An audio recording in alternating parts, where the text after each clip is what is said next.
Welcome to the Freak Show, fellow freaks. I'm Matthew Brockmeyer. And I'm Christa Carmen. And this is... Murder Coaster.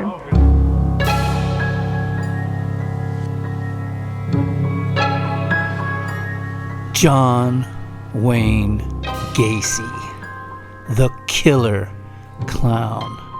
One of the most infamous and terrifying of modern serial killers. Supposedly the inspiration for Pennywise, the monster in Stephen King's It.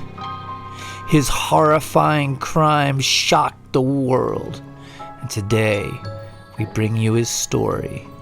Prepare yourselves for a dark journey into the savage mind of a textbook sexual psychopath who showed no remorse for the 33 young men he tortured and murdered.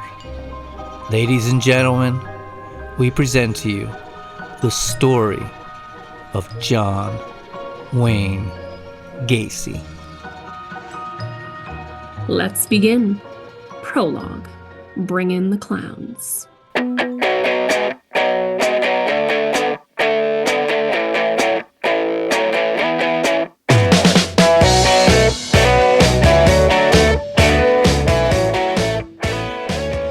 David Cram was a tough Chicago kid. After his 18th birthday, he'd served a few months in the Army, which didn't suit him at all.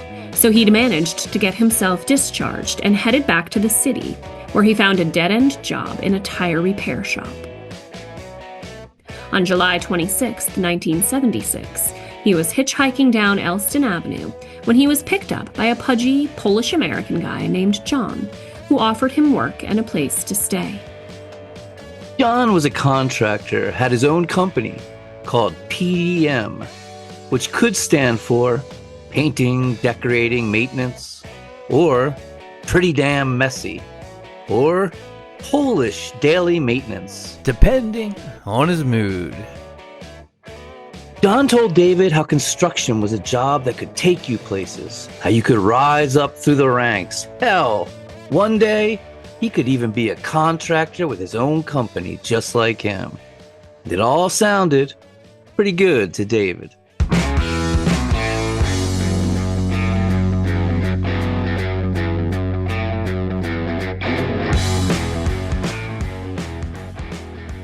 John gave David his own room in the brick suburban house on 8213 West Summerdale Avenue in Norwood Township where he lived.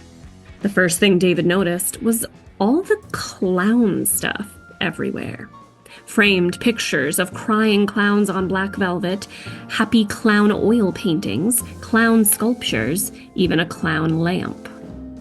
John explained to David that he was in fact a real clown, performing in parades and going to hospitals to entertain sick children.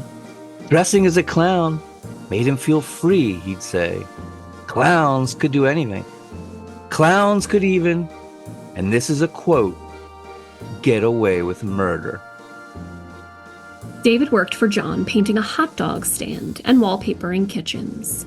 John also hired him to do work in his own house, namely digging trenches in the crawl space beneath his home, saying he needed them deep and wide for drainage pipes.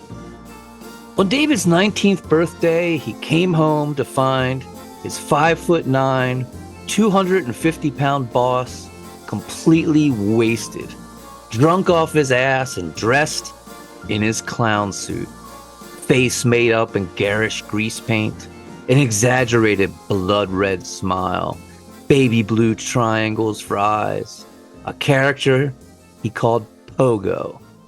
Pogo the Clown.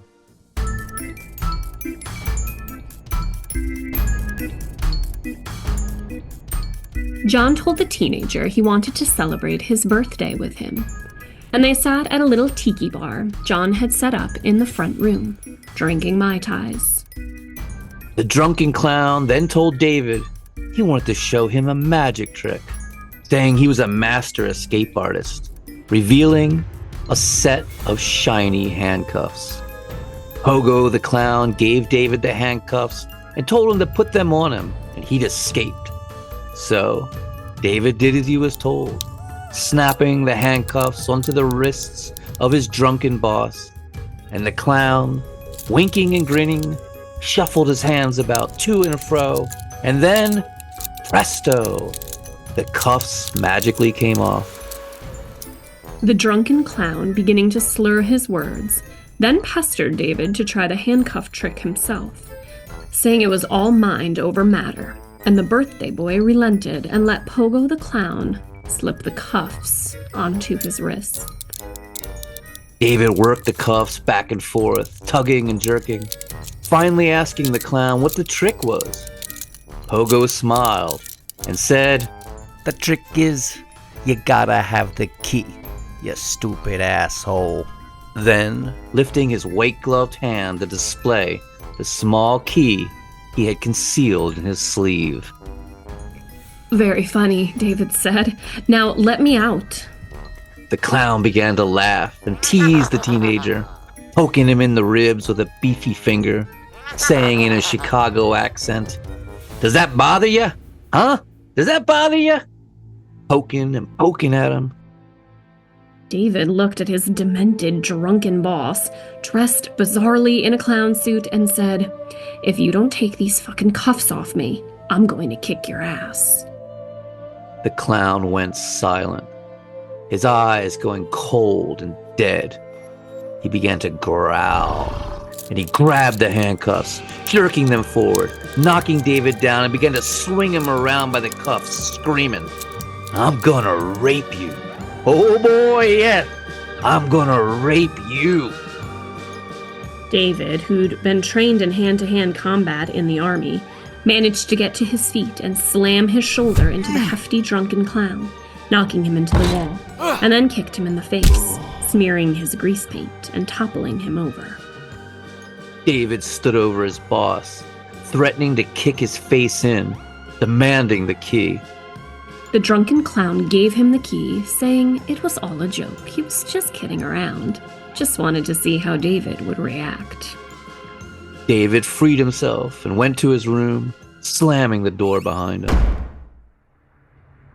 A few nights later, David awoke to see the man in the doorway of his room, staring at him, saying, "You don't know what I am, David.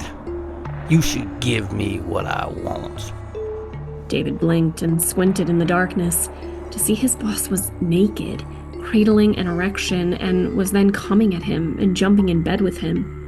David fought the fat man off, pushed him out the door, and locked it behind him, his boss saying to him, "Oh, you're no fun." David Cram moved out the next day, but continued to work for the man. Rumors swirl about what else David Cram may have saw or did while employed for the clown. Rumors which we'll never know the answers to, for David Cram took his own life in 2001. Jeffrey Rignall was walking to a gay bar in the village of Rosemont, just northeast of Chicago, on the icy cold night of March 21st, 1978, when a black Oldsmobile pulled up and the chubby guy inside offered to give him a ride and to smoke a joint with him. Jeffrey thought, what the hell, it was freezing. Popped inside the warm car. As Jeffrey shut the door, the man behind the wheel leaned over and slammed a chloroform-soaked rag over Jeffrey's face, the caustic liquid burning his skin and knocking him unconscious. As the car rattled along, Jeffrey awoke for a moment to see that they were on the Kennedy Highway and getting off at the Cumberland exit before the men again pressed the rag against his face, and again he was enveloped in darkness. When Jeffrey awoke again, he was in a strange room. He was naked, and his head and arms were attached to a wooden pillory that hung from chains from the ceiling. He struggled and realized his feet were bound as well, stretched out on a 2x4, leaving him spread eagle. He craned his head upward, tried to groggily make out where he was, his eyes fixating on a large clown painting decorated with Christmas tree lights. He cast his eyes about, seeing images of clowns everywhere he looked. Then the chubby man was there beside him. He was naked, laughing and talking, saying, "How do you like that, huh? I'm in complete control. Complete control. I can do anything I want." He then began to show Jeffrey the whips and sex toys he had, detailing how he was going to use each of them on the helpless man. And he did, torturing him for hours before chloroforming him again. When Jeffrey Rignall came to the next morning, he was lying at the base of a statue in Lincoln Park, his pants open, covered in bruises and rope burns, his face a mess of swollen purple chloroform burns, bleeding profusely from between his legs.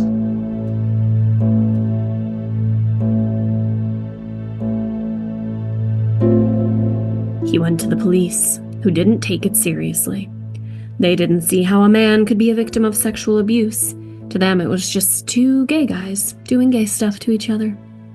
Besides, they didn't even know who this guy with the clown paintings was, or where he lived.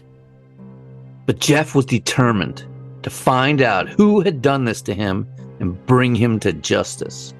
So he and some friends staked out the Cumberland exit of the Kennedy Highway, looking for the distinct black Oldsmobile. And within a week, Jeff spotted the car, followed it to the house, and watched the man get out. He'd found his clown. So he went and reported the address to the police. They arrested the man, but to Jeff's immense frustration, only charged him with simple battery, as if it was just some bar fight. Jeff insisted it was kidnapping and sexual assault, attempted murder even. But the police told him that the guy was a successful businessman. He knew people, was friends with the mayor, had a lot of connections, not to push it. The guy was a much-respected member of the community, who'd even dress like a clown and entertain children in the hospital. People loved him. He'd even met the president's wife, Rosalind Carter. Jeffrey Ringall was angry, but his anger turned to something else as the winter of 1978 descended on Chicago, Illinois, bringing a blizzard with record snow levels and freezing temperatures. His anger turned to unmitigated shock, disgust, and awe at his own good luck, as on December 21st, the winter solstice, the darkest day of the year, Chicago police began pulling bodies from the crawl space of the house where he'd been tortured. As the days passed and Christmas came and went, more and more bodies were dug up from the murk. Bodies of young men just like him. 29 bodies were found at the House of Horror. 4 more discovered dumped into the Des Plaines River. And the terrifying truth was the only reason Jeffrey Ringall was alive was that John Wayne Gacy, the killer clown, had run out of room for corpses. Chapter 1. A Clown is Born.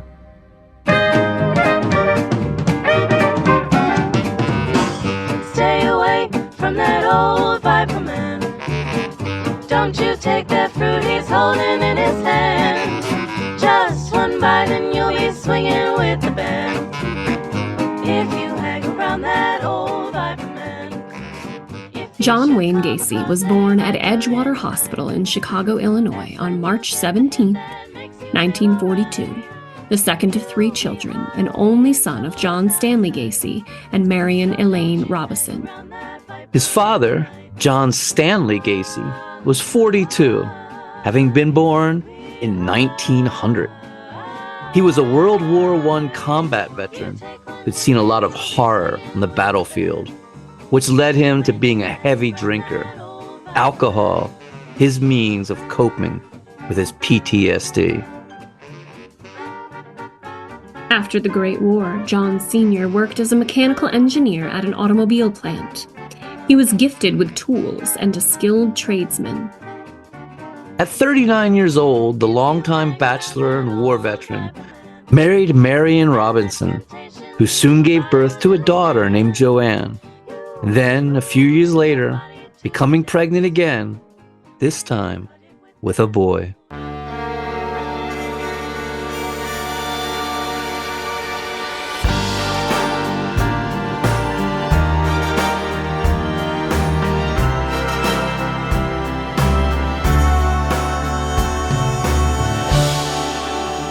When John Sr. realized he was going to have a son, he wanted to make him his namesake, but also something more.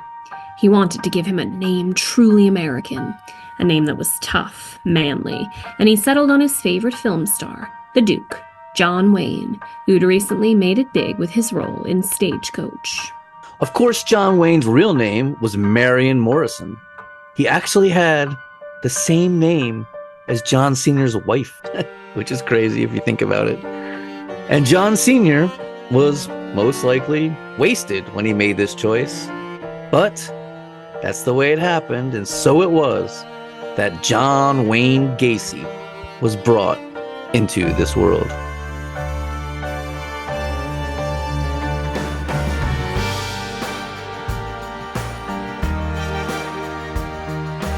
Unfortunately for John Sr., it soon became evident that his son was not going to be the rugged, macho football player and cowboy movie star he was named after. Yes, from an early age, John Wayne Gacy, or Johnny, as they all called him, was bumbling, chubby, clumsy, and awkward. He was also born with a heart condition and told by doctors he was to avoid all sports. So much for the football scholarship that his movie star namesake had. And if you remember from last week, the Candyman, Dean Corll, also suffered from a heart condition and was told that he could play no sports. The clown and the Candyman have much in common, as we'll see. John Sr. began to see his little boy as a, quote, dumb and stupid sissy, end quote, made all the worse when he was repeatedly caught stealing his mother's underwear, causing John Sr. to bellow that the boy was going to, quote, grow up a queer. Late 40s and early 50s America, especially tough Chicago, was not a tolerant and accepting place, and John was frequently beaten for any infraction with a leather belt. Pain and his mother's panties became infused in his mind. John Sr.'s dominion was the basement. He had a workshop down there full of tools, many of which he'd made himself, all meticulously laid out, and he'd lock himself in the basement where he'd work on mechanical projects, fixing engines, designing house repairs, and drinking. Drinking. And while he'd drink, he'd loudly talk to his friends that had died in World War I, sometimes re-experiencing the horrors. His family upstairs, hearing the echoes of him laughing and weeping with the literal and figurative ghosts of his past. John Sr. would sit in the basement, drinking until he blacked out, then come up from the dark depths like a monster, brimming with irrational anger, trembling hands clenched in fists, watery eyes bulging from their sockets, wildly beating his wife and children, sometimes chasing them outside where the neighbors would gawk. Little John Wayne once watched his father hit his mother so hard, her dental crowns were dislodged and flew across the kitchen. To little Johnny, the basement was a dark place of mystery. He'd creep down there and poke around, trying to understand his father. Once accidentally disarranging the parts of a car engine his father was working on. And when John Sr. saw what he had done, he flew into an utter rage, ripping off his belt, grabbing terrified little Johnny, and savagely thrashing him right there in the dark, dank basement. A place Johnny began to see as symbolizing pain, punishment, and horror. By the 4th grade, Johnny was experiencing blackouts that many believe were the result of the beatings he'd endured. But despite his father's rejection, Johnny was beloved by his mother and his sisters, who were very protective of him, further leading his father to see him as an effeminate mama's boy.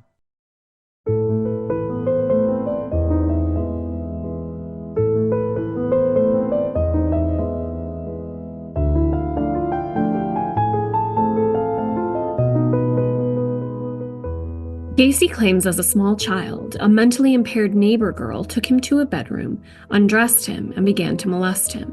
When the girl's mother opened the door and saw what was happening, she grabbed her daughter by the arm, jerked her away, and began to beat her.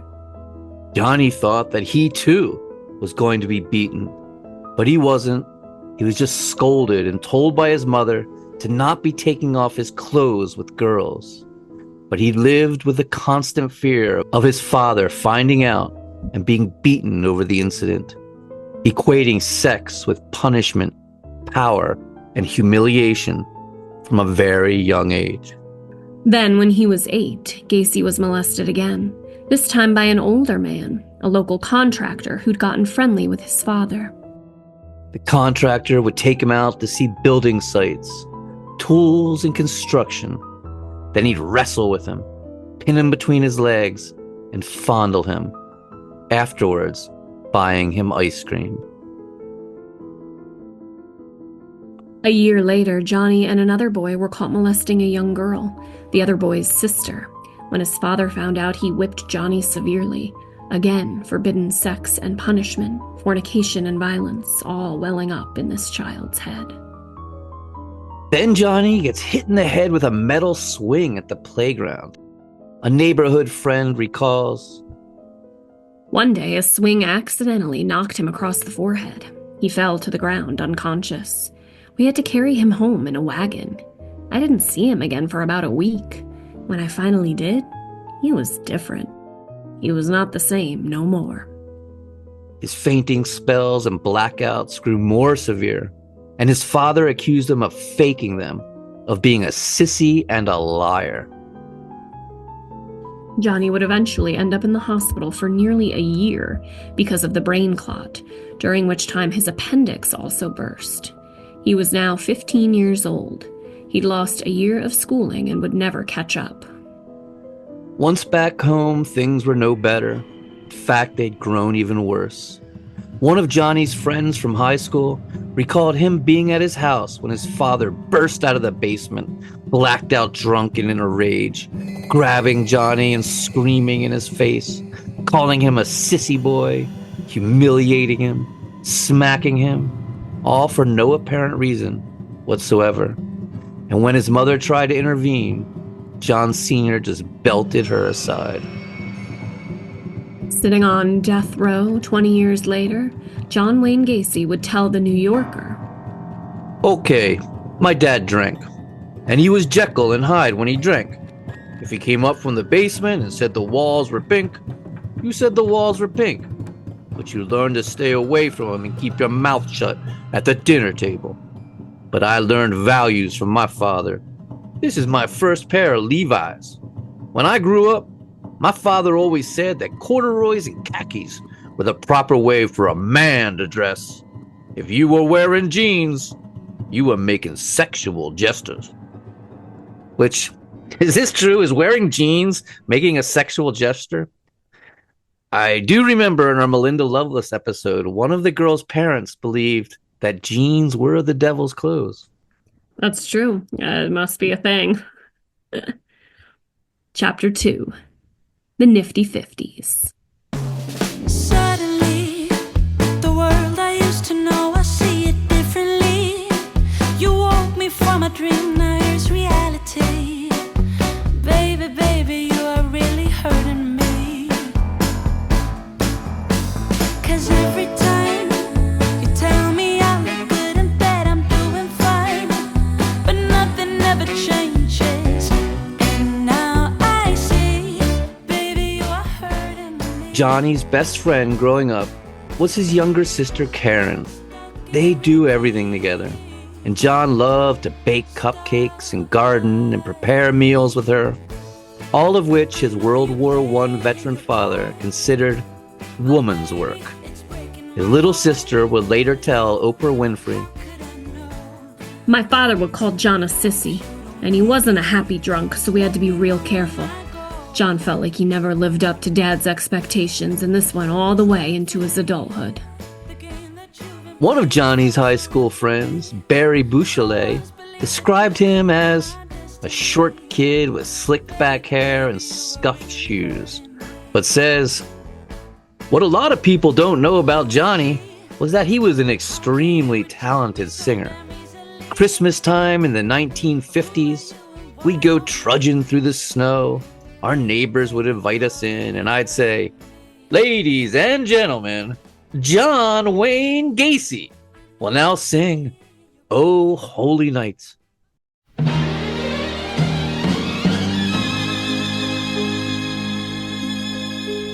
Oh, holy night, the stars are brightly shining.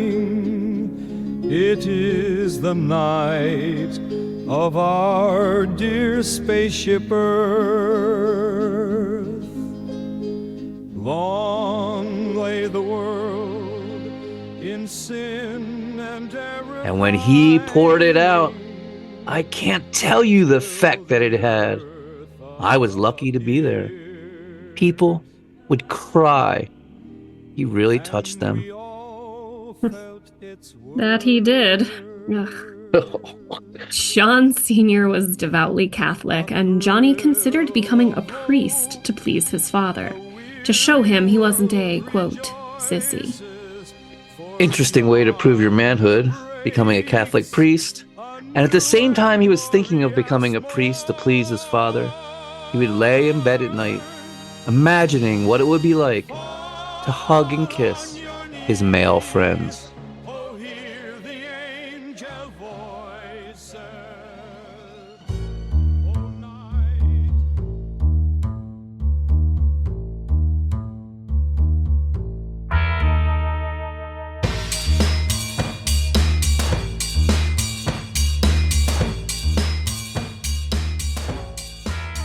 A year behind in school and still failing all his classes, he was transferred to a vocational school. Here he became a civil defense captain and worked as an assistant truant officer, which he took incredibly seriously. For the rest of his life, John Wayne Gacy always relished any position that offered a modicum of power. At 18 years old, John Wayne Gacy was 5 foot 8 inches tall and over 200 pounds. And is described as having a body like a sack of flour and a head like a potato. But he was a hard worker and would be all his life. He delivered papers, mowed lawns, delivered groceries. Johnny transferred from one vocational school to the next, and eventually at 19, just stopped going altogether, never receiving his high school diploma. He tried to join the military, like his World War I veteran father, but they took one look at him, short, overweight, a long history of various medical issues, and declared him 4F, not fit for military service. Johnny began to take an interest in politics and worked as an assistant precinct captain in the 45th Ward. But unlike his father's conservative republicanism, John became a Democrat and liberal, saying, quote, sometimes a politician can help the little people, can show compassion and do good, end quote, causing his father to call him a, quote, stupid, soft-hearted asshole. Johnny had saved his money, wanting to buy a used car, but his father told him only suckers buy used cars, and bought his son a new car, under the condition that Johnny pay him back at $100 a month. But Johnny fell behind on the payments, and John Sr. threatened to take his car away. So John took off, headed on Route 66, running away from home to Las Vegas.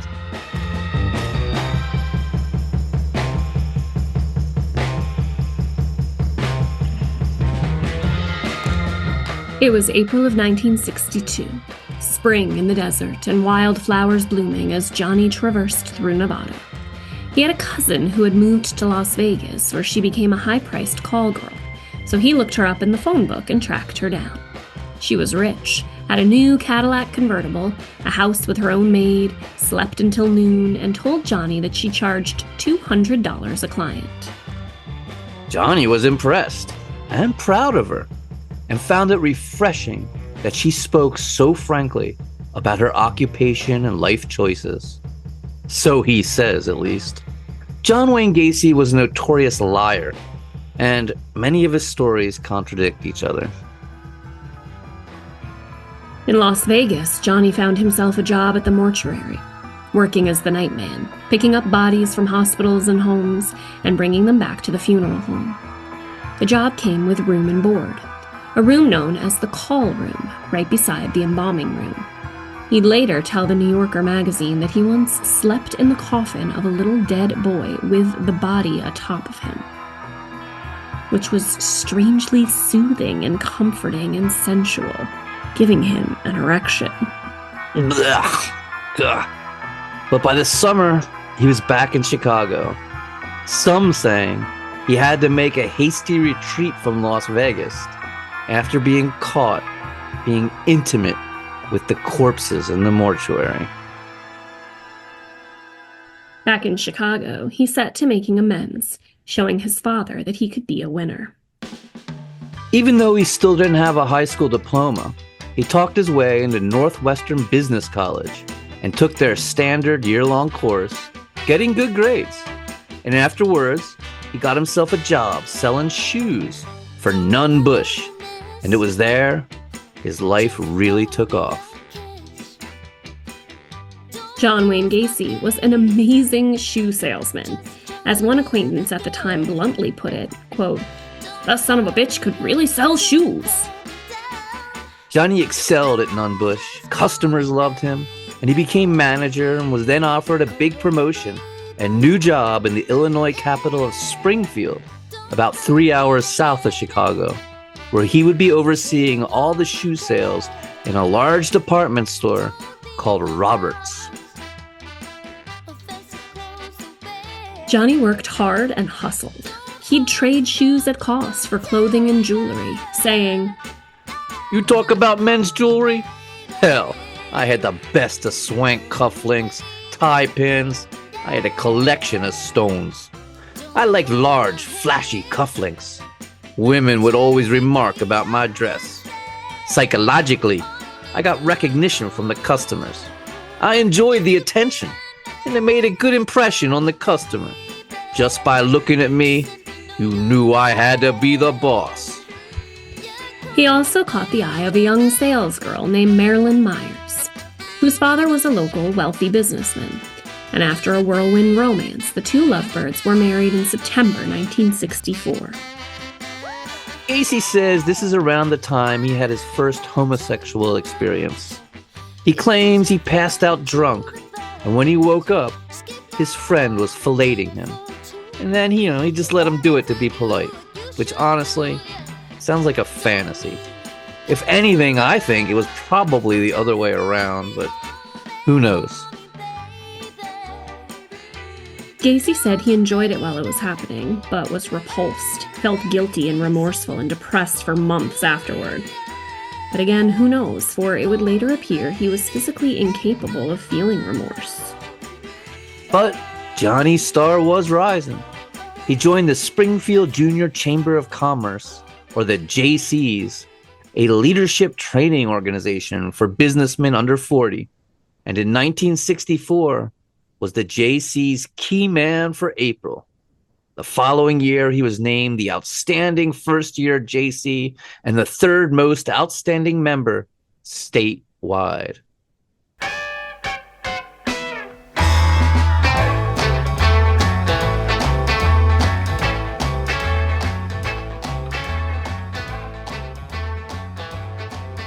John's father-in-law had recently purchased 3 Kentucky Fried Chicken restaurants in neighboring Iowa, about 305 miles west of Springfield.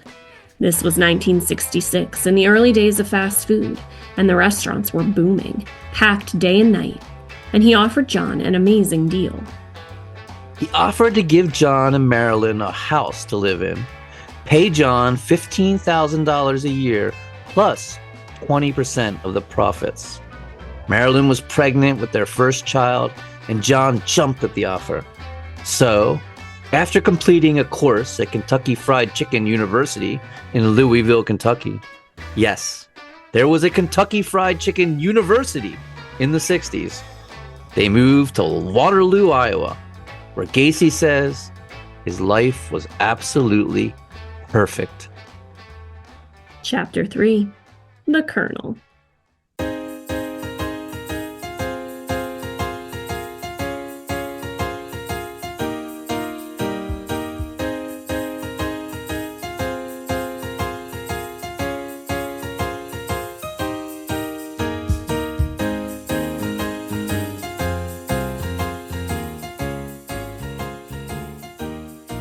John devoted his heart and soul to the chicken franchise, working 12-hour days, 7 days a week, and the restaurants thrived. John was living the dream there in Waterloo, a successful businessman running 3 prosperous restaurants, a lovely wife with 2 beautiful children. He began ingratiating himself with the community and became heavily involved with the local JCs, putting on events and scheduling fundraisers. And he began to insist that everyone call him the Colonel. Obviously because of Colonel Sanders, the founder of Kentucky Fried Chicken. But at one point, he even tells people he had been a colonel in the Marines. A bold-faced lie. And then he was telling people he was in fact a bona fide Kentucky colonel, which was probably true because all you have to do is fill out an application. It's just a goofy novelty thing. You can still get them today right over the internet. He also joined an organization called the Merchant Patrol, a volunteer group that keeps an eye on the local businesses. Gacy took the role dead serious, carried a gun and a flashing red light that he'd put on his car. He also went out to police precincts, giving away free fried chicken, hoping to ingratiate himself with law enforcement.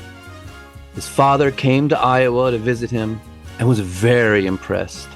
Johnny driving him around in his brand new Oldsmobile Vista Cruiser, which had large Kentucky Fried Chicken stickers on the doors.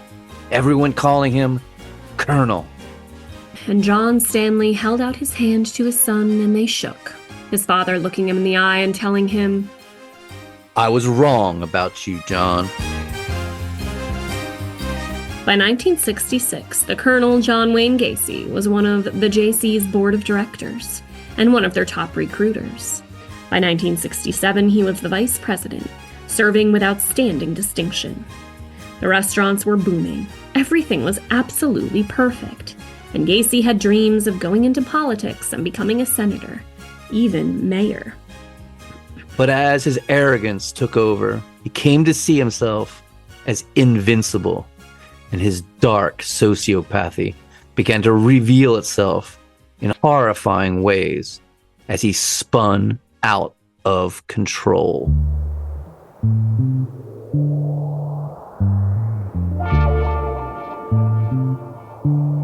He started throwing big recruitment parties for the JCs, where he had free booze and showed what they call stag films back then, a euphemism for pornography.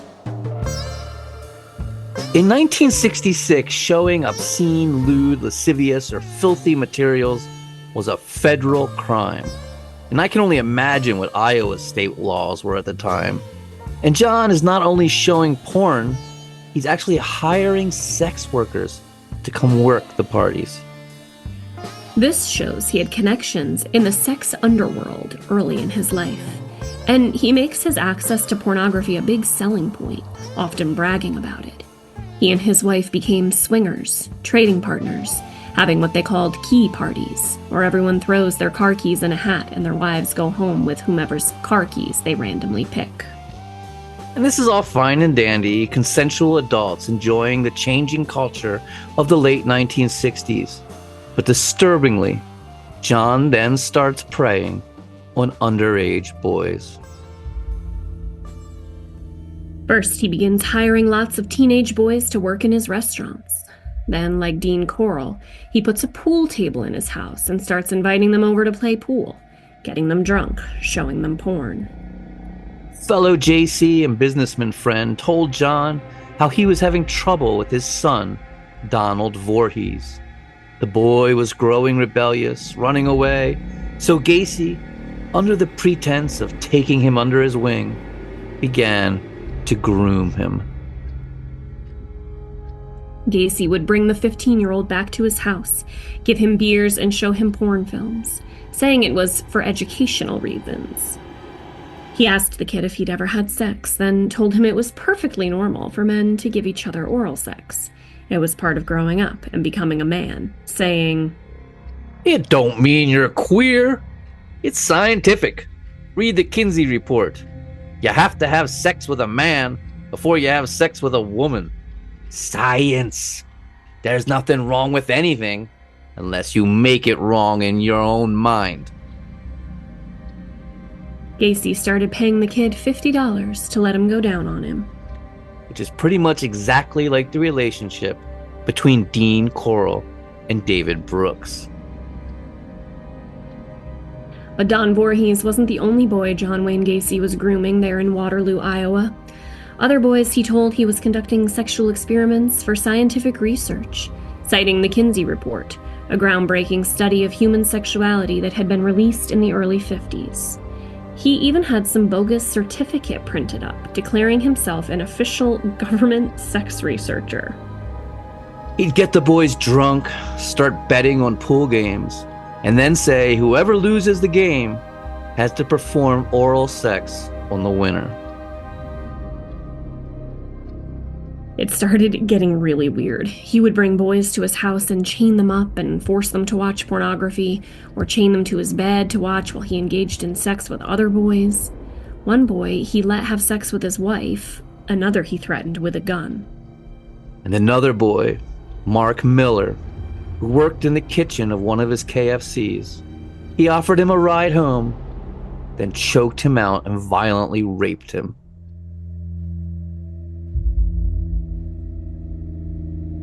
Mark Miller went to the police. Gacy denied he raped him, instead saying Mark Miller was a male prostitute who'd offered himself to John for $50. Gacy then went to the local high school football hero, 18-year-old Dwight Anderson, and told him he'd give him $300 if he beat the shit out of Mark Miller and told him to keep his mouth shut. Dwight agreed to do it.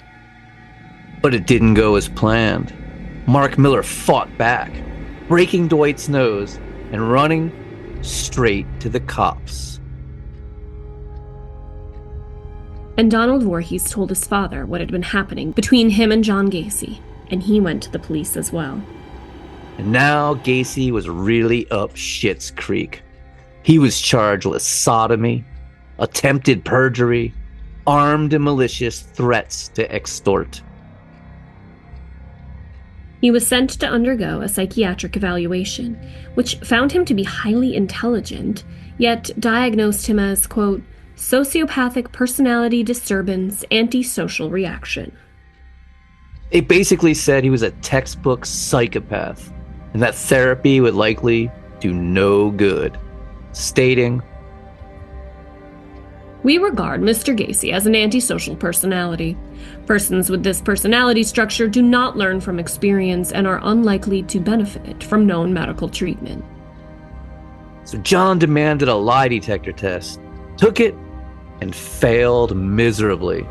The police joking that the only thing he didn't lie about was his name. Gacy claimed he'd been set up, that it was all political intrigue in an attempt to stop him from becoming president of the JCs, and he threw himself on the mercy of the court. The perjury charges were dropped, and he pled guilty to the sodomy charge, hoping his standing in the business community and his local ties would land him probation and a fine, maybe a few weeks in jail at the most. Instead, the judge sentenced him to 10 years in prison. He was floored. 10 years. The maximum sentence. And as he was reading the verdict, the judge said, Now, for some period of time, you cannot seek out teenage boys to solicit them for immoral behavior of any kind. Marilyn promptly divorced him on the grounds he had violated their wedding vows and that she'd suffered cruel and inhuman treatment. She remarried and changed her name, and he never saw his children again. It was now 1969, and John Wayne Gacy was 26 years old. Chapter 4: The Iowa State Reformatory for Men.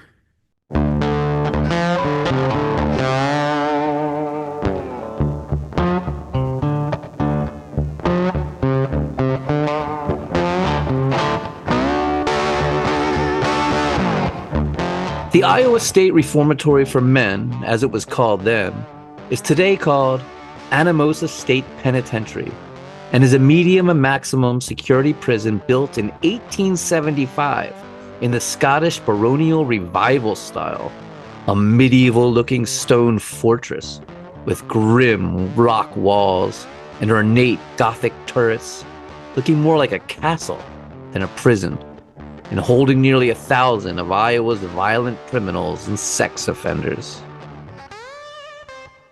The stones themselves that made up the walls of the castle-like structure were cut by prisoners at a nearby quarry, 3 of whom were able to escape. In 1958, it was discovered that there were prisoners being held in the mental health department for over 50 years without ever going to trial or receiving any medical treatment. While still a working prison, it is now open to tourists and even has a museum. When John Wayne Gacy was sentenced to serve his time behind the ancient stone walls, he was terrified at first. But ever the grifter and con man, just like selling shoes or running a Kentucky Fried Chicken franchise, he flourished in prison.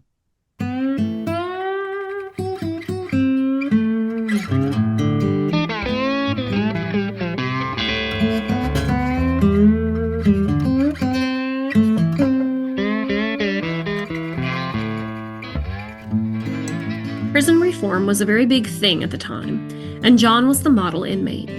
He took classes and got his high school diploma, set up a JC's chapter in the prison, got a job in the kitchen, and with his years in the food service industry, was soon head cook. In prison, food was power. If you were good to John Wayne Gacy, he could get you the best meals. But if you crossed him, you could be sure you would get mouse shit, or worse, in your food. The BBC was actually making a documentary about the place during Gacy's time there, and he was prominently featured. The footage is out there, Gacy singing in the choir, giving a humble brag about his position as head cook. While in prison, Gacy set himself apart from the other prisoners. He managed to wear pressed white shirts and khakis, while all the other prisoners wore blue denim. He carried a briefcase and smoked cigars, denoting himself an important man in the prison, telling his fellow prisoners that he'd been married to the daughter of the actual Colonel Sanders of KSC fame, and that he'd been framed in a political scandal. He also claimed he'd been a decorated Marine, but had suffered a series of health issues. He organized and secured a pay hike for convicts working in the mess hall. And this is wild. This is crazy. He managed to get a miniature golf course installed in this Gothic castle of a prison, which is so funny and such a juxtaposition. These hardened criminals and sex offenders standing on little strips of astroturf and putting balls into little windmills. And he was foreman for the construction, put in 320 hours into the miniature golf project. It's fucking crazy. The warden of the prison, Calvin Auger, would say about John Wayne Gacy, His adjustment was exceptionally good. He was a good worker, a willing worker. Psychological examinations didn't show anything that was abnormal. On Christmas Day of 1969, John Wayne Gacy's father, John Sr., finally succeeded in drinking himself to death and died of liver failure at 69 years old. John Wayne wasn't allowed to attend the funeral. According to some counts, he wasn't even told of the death for over a month, all of which was a devastating blow to him. When word finally reached him, he collapsed to his cell floor and cried like a baby. And then on June 18th, 1970, John Wayne Gacy was approved for parole and walked out of prison. He'd only served 18 months of his 10-year sentence. Chapter 5. Freedom.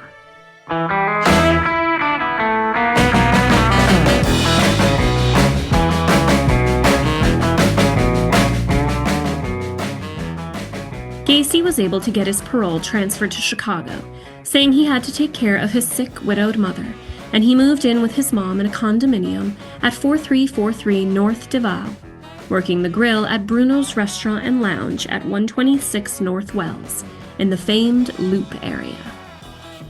Bruno's was the favorite restaurant of the Chicago Blackhawks, and Gacy got to know the hockey team very well, preparing custom dishes for them, and they'd give him free tickets to their games that he'd use to schmooze people with.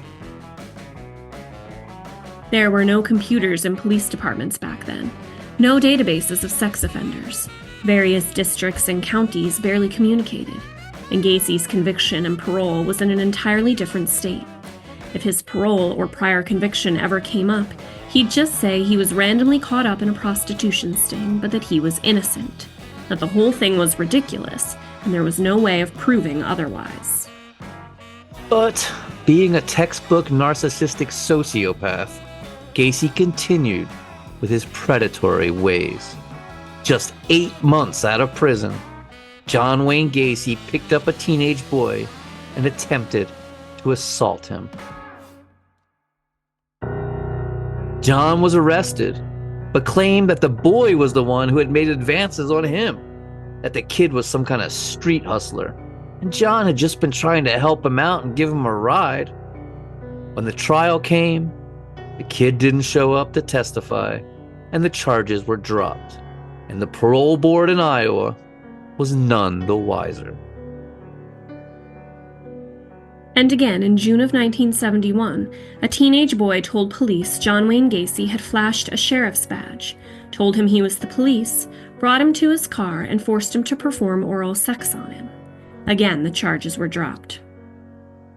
Meanwhile, John was itching to start his own business, to be his own boss. He'd always been good at painting and redecorating, so he decided to start PDM, Contractors. Painting, decorating, and maintenance. He ran it out of his mother's condominium for a while, using the storage area as a workroom, but was then told he wasn't allowed to run a business out of the condominium. So John's mother loaned him the money to buy a bungalow at 8213 West Summerdale Avenue in Norwood Township, a squat, brick home with a garage where he could store all his tools that would eventually become a place of death and torture and conceal the graves of 29 boys. John lived in the bungalow with his mother, and they got a roommate named Michael Reed, who helped with the PDM jobs. Michael was gay and says he and John had consensual sex a few times. They'd get landscaping jobs and then steal shrubs from a local nursery. Like most sociopaths, John Wayne Gacy loved to steal. Once, they were in a desolate area, stealing supplies. John snuck up behind Michael and cracked him in the head with a hammer. "Why did you do that?" Michael asked. John stared at him a moment, a strange look in his eyes. And Michael was afraid he was going to hit him again. But then, John started apologizing and helped him bandage his head. The next day, Michael wisely moved out. In October of 1971, Gacy's parole ended and the records of his criminal conviction were sealed. He was officially a free man. Yay! It was as if all that trouble in Iowa had never happened at all. Chapter 6. Carol.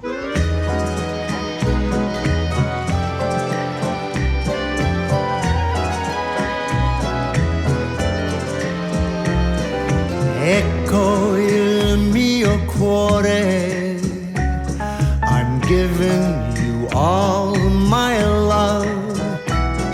Sempre sarai tu il mio amore, my darling, my angel, my dove.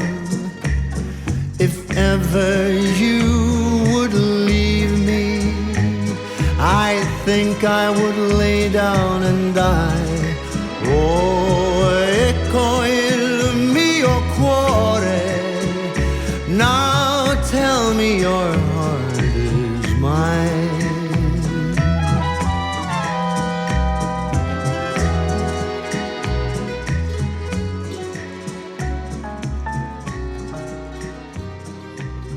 Perhaps in order to lend himself an air of straightness and normalcy, John began seeing a girl he'd once taken on a date to the drive-in while in high school, Carol Hoff. Carol was good friends with John's sister Karen and was a friend of the family. She was a pretty blonde woman who'd recently divorced and had 2 daughters, and was now on welfare and struggling to survive. But Carol was fun. She liked to laugh and have a few drinks. She and John really hit it off. She was impressed with how ambitious he was, how he was friends with the Blackhawks hockey team and always had tickets to their games. She loved to listen to him talk, and he was very kind to her children, who quickly began to call him Daddy.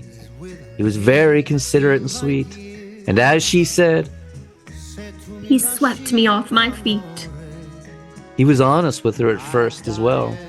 He told her about his conviction in Iowa, said it was a terrible mistake that would never, ever happen again. He also told her he was bisexual and enjoyed sex with men, but that he wasn't attracted to men in a romantic way, could never actually love a man, be in a relationship with a man. It was just an animalistic pleasure he indulged in from time to time, something akin to masturbation. In his own words, I told her I was bisexual and engaged in certain things, but that I wasn't gay or anything like that. She had no fear of that, because I didn't like them gays.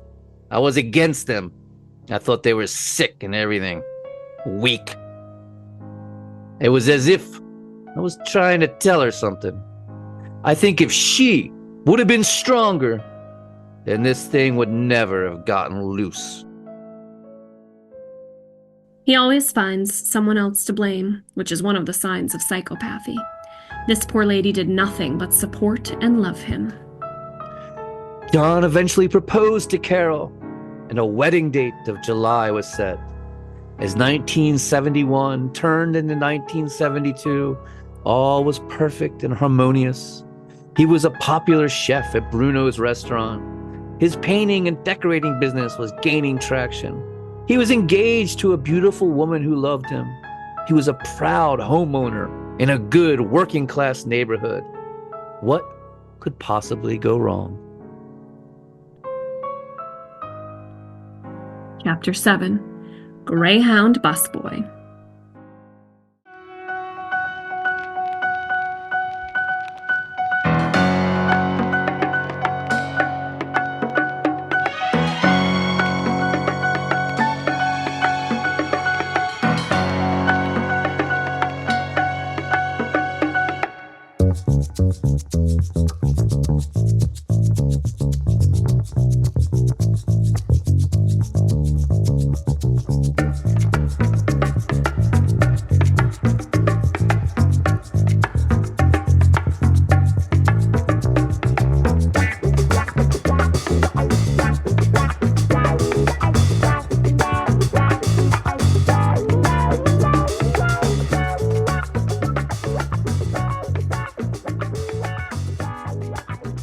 Chicago's Greyhound bus terminal, which is sat at the corner of Clark and Randolph, had opened in March 1953 at a cost of $10 million to build. an absolute fortune at the time. It was 5 stories tall and took up the entire block. There were 18 shops within it, and right next door was Toffanetti's restaurant, which could serve up to 600 people at a time. Right around the corner was Washington Square Park, affectionately called Bughouse Square by the locals. Bughouse being slang for a mental asylum, as the park attracted crazies of all sorts. A provision from the 1890s declared anyone could make a speech there at any time, which attracted all kinds of wild characters, filling the park with orators giving passionate rants, theories, and debates, crowds of hecklers often forming. Bughouse regulars included preachers, anarchists, hobos, and poets. A guy named One-Armed Charlie, who had the entire Constitution memorized, was considered the mayor of Bughouse Square. But as the nifty 50s had turned to the gritty 60s and then the slimy 70s, that entire area of the city, which was a commercial area of commerce and a fun park for free speech during the day, became a cesspool of crime and debauchery at night, rife with sex workers and junkies, thieves, vagrants, and teenage runaways. The November 25th, 1977 edition of the Chicago Tribune ran a headline calling the Greyhound bus station a place for rapists, pickpockets, and vagrants. It was also a place where runaways gathered and male prostitutes went to hustle, and a place where John Wayne Gacy would go to hunt. On January 3rd, 1972, John's mother was spending the night with their Aunt Ethel. Carol, too, was out of town, so Gacy headed out to Bughouse Square, circling past the Greyhound station, looking for boys and coming across 17-year-old Timothy McCoy. Timothy was not a sex worker. He wasn't gay, wasn't a runaway. He wasn't even from Chicago. He was just at the Greyhound station during a layover on a trip to Omaha. Timothy was a total hippie.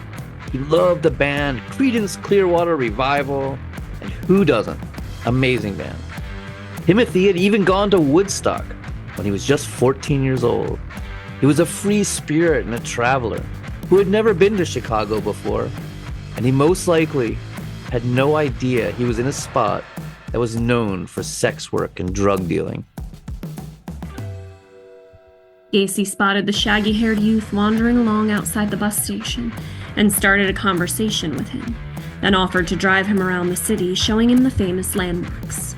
Since Timothy's bus didn't leave until the next day, and he had nowhere to go during his long layover, Gacy offered to let him spend the night at his house, and Timothy accepted.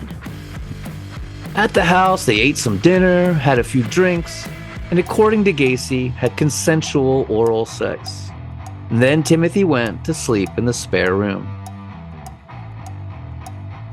Gacy claims that early in the morning, around 7, he awoke to see Timothy in the doorway of his bedroom, with a weird grin on his face and a knife in his hand.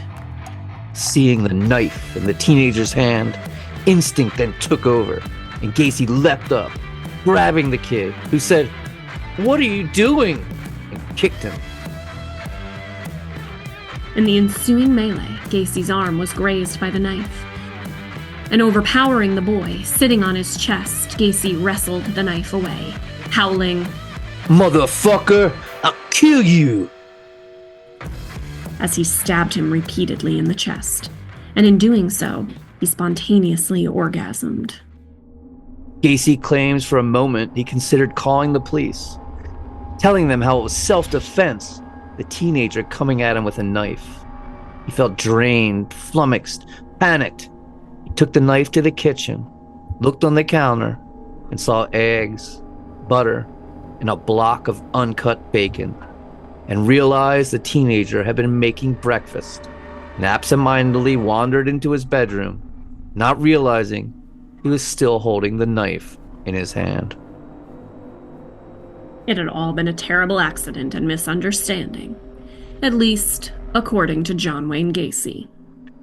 So Gacy dragged the body to his closet, and tossed it through the trap door into the crawl space beneath his home, the very first of his victims. And all the while, Gacy kept thinking about that spontaneous orgasm he'd experienced, how powerful it had been, almost blinding in its intensity. And as Gacy himself would later say, "That's when I realized that death was the ultimate thrill." he left the body there a few days, hoping his mother wouldn't smell it, and eventually went down into the dark crawl space, that subterranean place of darkness, like the basement where his monster father would dwell as he drank and conversed with the ghosts of his dead friends. There in the muck beneath the house, John Wayne Gacy buried his first murder victim, saying, "It was just a nicely kept secret. Nobody knew about it." Chapter 8. Papa John.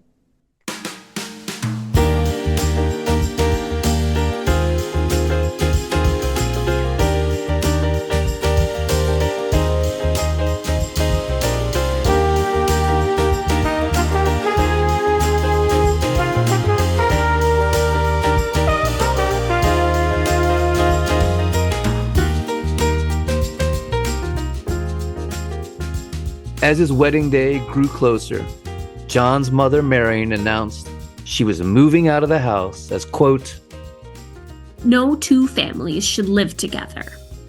and she found herself an apartment. Then, just 9 days before his wedding day, John was arrested for aggravated battery and reckless conduct. He had picked up a young man near Chicago's North Side nightclub district, flashed a police badge at him, then forced him to perform oral sex. The boy then jumped out of the car, and Gacy tried to run him over. Again, the charges were mysteriously dropped, and the matter never went to trial. And on July 1st, 1972, John and Carol were married in St. Paul's Lutheran Church. Gacy had wanted a Catholic wedding, but because they were both divorced, that wasn't possible. Carol and her daughters moved into the house, and they were all a big happy family. There were just a few minor issues. Like a haunted house in a horror movie, there was a strange smell of death that would rise up from beneath the floor, and hordes of black flies would constantly be buzzing about, gathering in swarming clusters. John told Carol it was just some dead mice in the crawl space, not to worry. But the smell grew worse and worse. It grew unbearable, and John then said it was a broken sewer pipe. Eventually, John poured a slab of concrete down over a section in the crawl space, which stopped the hordes of flies and lessened the smell, though a slightly musty odor still remained. Carol remembers their first year of marriage as a loving time, saying John Wayne Gacy was a very gentle and passionate lover, very warm and a good father to her daughters. PDM now had a steady supply of customers and was really taking off, expanding from painting, wallpaper, and landscaping into remodeling and construction. So John quit his job at the restaurant and devoted himself full-time to his contractor business. He hired helpers, invariably always teenage boys.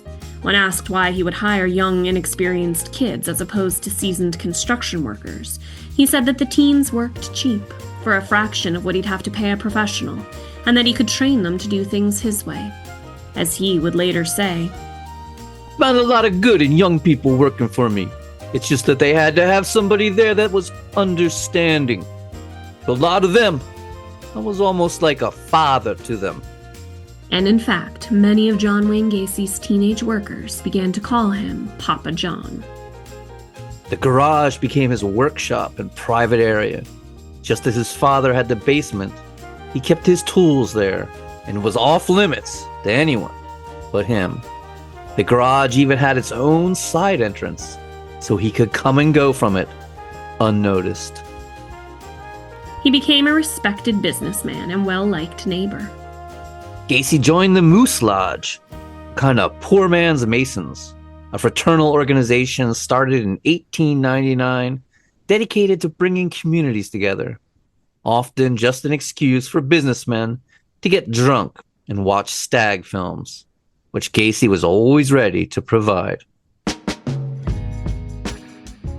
He bought a snowplow and in the winter would plow out his whole neighborhood free of charge, winning him many friends, and started throwing huge theme parties, inviting whatever bigwigs he'd met at the Moose Lodge or other places. Judges, aldermen, hockey players from the Blackhawks, cops, showing off his connections to his friends and neighbors, having upwards of 400 people show up, all of whom were wined, dined, and entertained. He became involved with the Chicago Democratic Party, which was a powerful organization. On the surface, everything seemed hunky-dory, the American dream, but behind closed doors, his marriage was slowly disintegrating, as Carol would later say.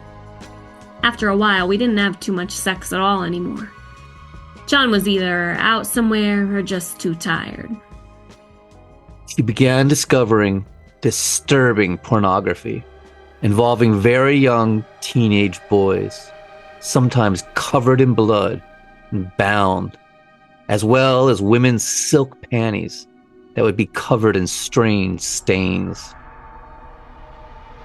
Eventually, John ceased even sleeping in the same bed as Carol, instead crashing on the sofa, saying it was because of the hours he was forced to keep for his business, coming in at 2, 3 in the morning and being up and out the door by 6. Sometimes Carol would hear something in the middle of the night and look out the window to see John going into the garage with a young teenage boy, followed by a dim red light. At one point, she went into the forbidden garage and found a sex cave of sorts. Mirrors on the walls and ceiling, blankets and mattresses on the floor, red lights on the walls. When she confronted him about this, he simply told her, "Hey, don't plant seeds." Carol became so distraught she threatened to burn the garage down. John telling her to go ahead, she'd just end up in jail. But the only time Gacy was ever violent with his wife was once when she dared to call him a jagoff. When Carol called John a jagoff, he went irate, grabbed her by the arm and threw her across the room and told her never to use that word in his presence again. Okay, so I always assumed the term was slang for jack off. You know, jack off, and denoted a person who masturbated. But after diligent research, and we always work hard researching here at Murder Coaster, I found that that is not the case at all. It's actually a popular insult in both Chicago and Pittsburgh, which originated in northern Britain and was brought here by northern British immigrants. Jagoff is derived from the Scottish-Irish word jag, which means thorn, or to be pricked, which is what a jagoff is, a thorn in your side, a person who won't stop needling you. It's no more offensive than the term jerk, and is not considered obscene or sexual at all. In fact, it's often used in Chicago newspapers. Chicago Magazine actually calls it the perfect insult, as it sounds harsh, but is actually completely innocent, and is a, quote, word which enables users to avoid an obscenity. Mark Cuban famously called Donald Trump a jagoff to the press in 2016. Why this rather obscure Chicago insult would send John Wayne Gacy into such a rage is not known. Ever seen the Will Ferrell movie Semi-Pro? I haven't, actually. It's fucking pretty hilarious. It's like a semi-pro basketball team in the 70s. But in that, they had the term jive turkey. And if you called someone a jive turkey, it would be like the ultimate insult that would like throw them into violence. Oh, that's funny. I think my husband's watched it and I might have like caught like peeks of it on the side. I love Will Ferrell. He's a good one. So fucking funny. Gotta love it. All right, chapter 9, the second one.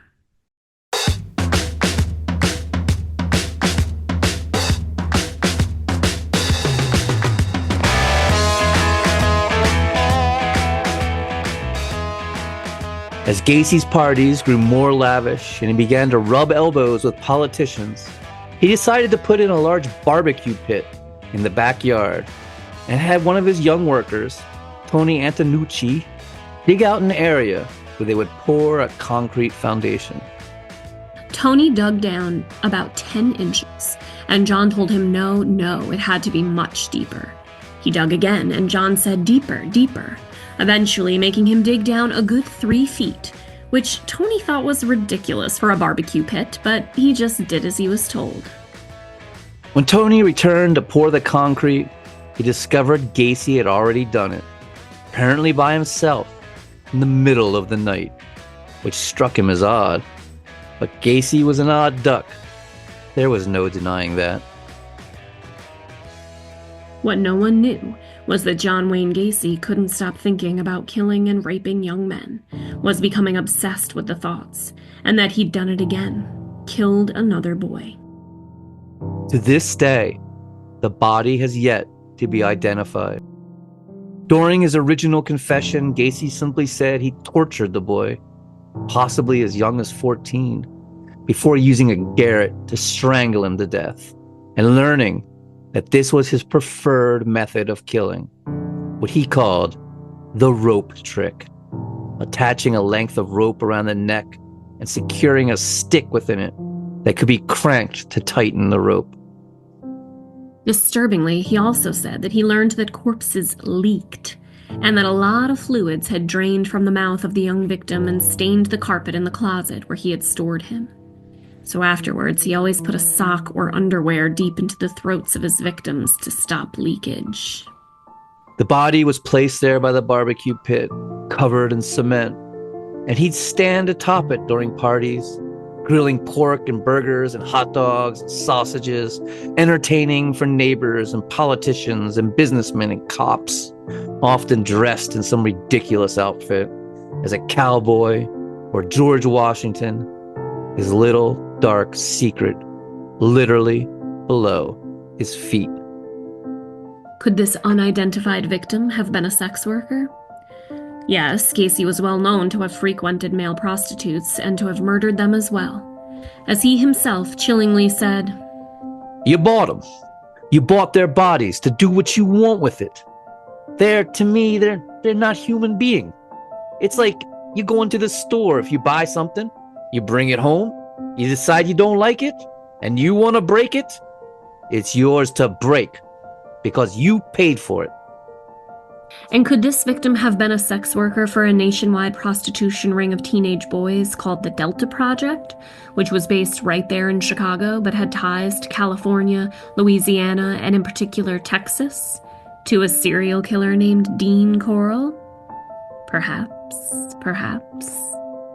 But for today, we are out of time, and we will have to continue our series on John Wayne Gacy, the killer clown, and his disturbing ties to Dean Corll, the Candyman, next week. Thank you so much for listening. And do you have a case you'd like us to cover? Do you have some music you'd like us to play? You just want to say hi? Feel free to reach out to us at murdercoasterpodcast@gmail.com. Thank you so much for listening. We'll see you next week.